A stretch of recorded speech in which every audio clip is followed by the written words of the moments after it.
We all have places we have placed on our bucket list, places we have dreamed of going to. When I think of dream places, I think of places like Hawaii, Thailand, Greece, tropical places like that.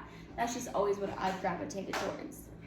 This year, for my boyfriend's birthday, we decided to take a spontaneous trip to a place that neither of us have ever been to. During this, we also decided to cross one of his top places off of his bucket list. The place he picked, New York City.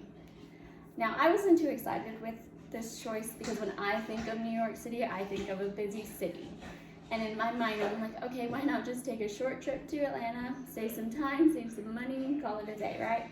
But I decided to be supportive because it was his birthday, and I know how excited he was for this trip and how much he's been wanting to go to New York since before he met me. When we landed, I didn't have high expectations. The ride from the airport to the hotel wasn't anything spectacular. Bad drivers, busy city. But also I wasn't being very open-minded at this time. But I was about to be proven wrong. It wasn't until later that night when we were on our way to dinner that I realized how it is that people fall in love with cities. Seeing New York in all of its glory, all of the lights from the buildings, the cars, all of the people.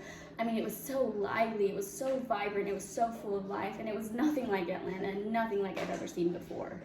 There was art everywhere, on every street, every corner. There was artists gifting people with their talent. People were loud with their fashion choices, but in the best way possible. And the best part was nobody cared. There was so much culture on every street. All of the food there had so much diversity.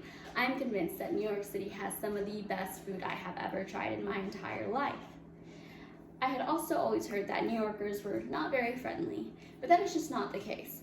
In my experience seeing all of the New Yorkers in their natural habitat, they were so caught up in their own lives, so caught up in the hustle and bustle that they didn't care what was going on around them.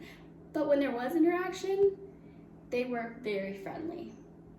Now, I realized how it was that people fall in love with cities because I fell in love with New York.